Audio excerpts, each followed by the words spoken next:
दुनिया में इस वक्त दो बड़ी जंगें चल रही हैं। एक जंग पिछले 2 साल से ज़्यादा वक्त से रूस और यूक्रेन के दरमियान जारी है। वहीं 8वां महीना हो चुका है, 8 महीने तकरीबन मुकम्मल होने वाले हैं। दूसरी जो जंग है वो फ़लस्तीन और इसराइल के दरमियान चल रही है। फ़लस्तीन की जंग के मुतालिक तमाम जानकारियाँ लोगों के पास पहुँची जाती हैं। वहाँ पर इसराइल ने बेशुमार हद से ज़्यादा कत्लेआम किया है और पूरी दुनिया मिलकर के अभी तक उस जंग को नहीं रोक पाई है। बातचीत होती रहती है लेकिन वो जंग नहीं रुकी है। वहीं दुनिया में हर वक्त कुछ ना कुछ होता रहता है। एक जो बड़ी खबर आ रही है इस वक्त, वो खबर एक और नई जंग की शुरू होने को लेकर के है और यह जंग शुरू हो सकती है ताइवान को लेकर के। ताइवान को चाइना अपना हिस्सा मानता है और इस वक्त चाइना ने ताइवान को चारों तरफ से घेरा हुआ है। चीन की सेना ने ताइवान के चारों तरफ घेराव डाला हुआ है और चीन के अंदर बड़ी एक्सरसाइज, आर्म फोर्सेस की बड़ी एक्सरसाइज चल रही है। समंदर के अंदर भी ये युद्ध अभ्यास जारी है। तो जो जानकारियाँ हैं उसके मुताबिक ऐसा लग रहा है कि किसी भी वक्त चाइना की तरफ से ताइवान पर कब्जे को लेकर के हमला हो सकता है। मुस्तकिल मीडिया में इस तरह की खबरें बनी हुई हैं पिछले कई दिनों से, जिसमें ये कयास लगाए जा रहे हैं कि चीन किसी भी वक्त ताइवान पर कब्जा करने के लिए हमला कर सकता है।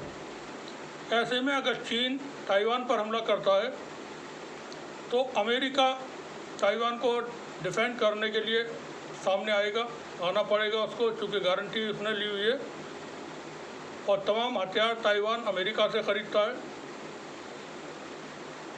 अमेरिका के कई युद्धपोत साउथ चाइना सी में तैनात हैं।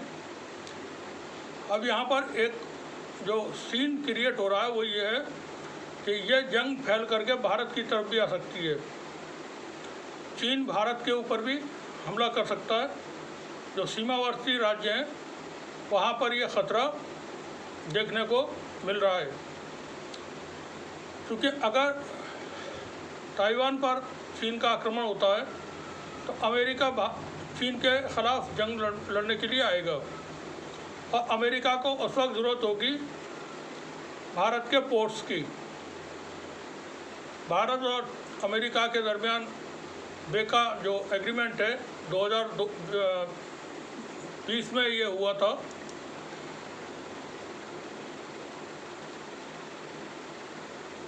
उसके तहत भारत के जो भी पोर्ट्स हैं, जो भी बंदरगाह हैं, उनको अमेरिका इस्तेमाल कर सकता है किसी भी वक्त जंग के लिए।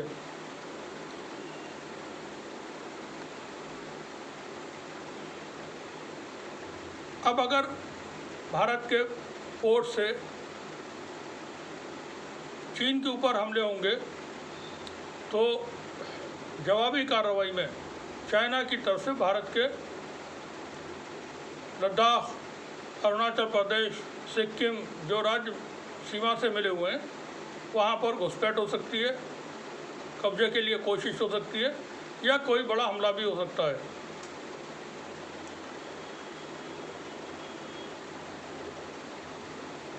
क्योंकि मुस्तकिल ये खबरें हैं, जो चीन को लेकर के हम खबरें बता रहे हैं वो मुस्तकिल खबरें हैं।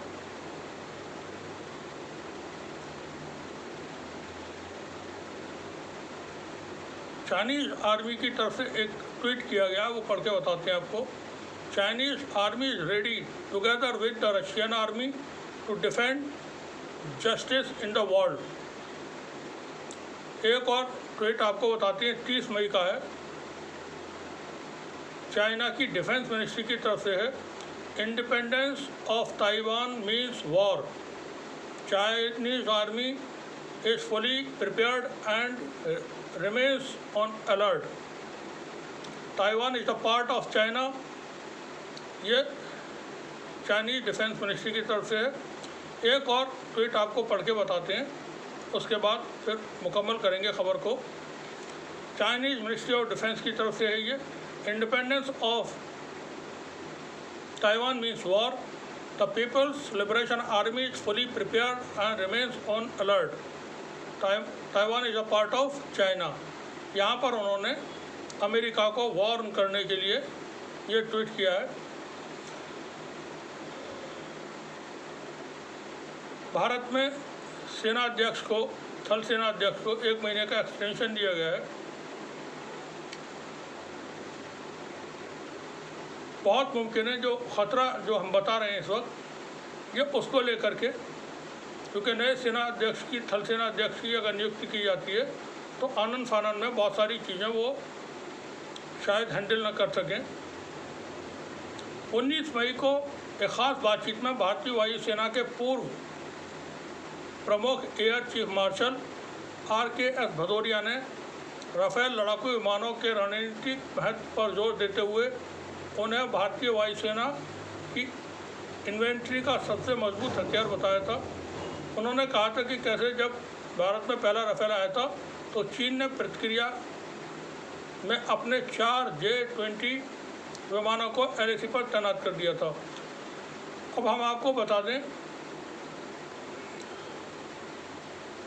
कि चीन की तरफ से नए जो डेवलपमेंट्स हो रहे हैं LAC पर, लद्दाख की तरफ और अरुणाचल प्रदेश की तरफ भारी डिप्लॉयमेंट्स किए गए सेना के। ये अचानक डेवलपमेंट्स जो हो रहे हैं, ये अचानक जो डिप्लॉयमेंट्स हो रहे हैं, उसकी कोई ना कोई तो वजह है, और वो वजह ताइवान को लेकर के जो इस वक्त हाई टेंशन है, साउथ चाइना सी के अंदर जो माहौल इस वक्त क्रिएट हुआ है, उसको लेकर के ये तमाम जानकारियां हैं।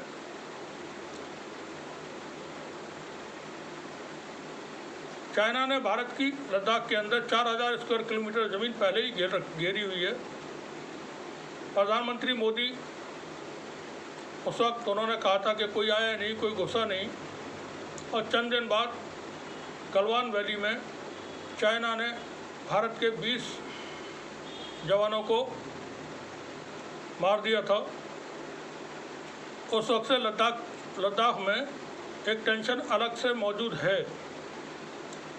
तो अगर ताइवान के ऊपर कोई कब्जे की कार्रवाई चीन की तरफ से होती है तो अमेरिका आएगा, और जैसा हमने बताया कि ये बेका एग्रीमेंट के तहत the government of India and the United state of America signed basic exchange and cooperation agreement, that is बेका, ऑन October 27, 2020.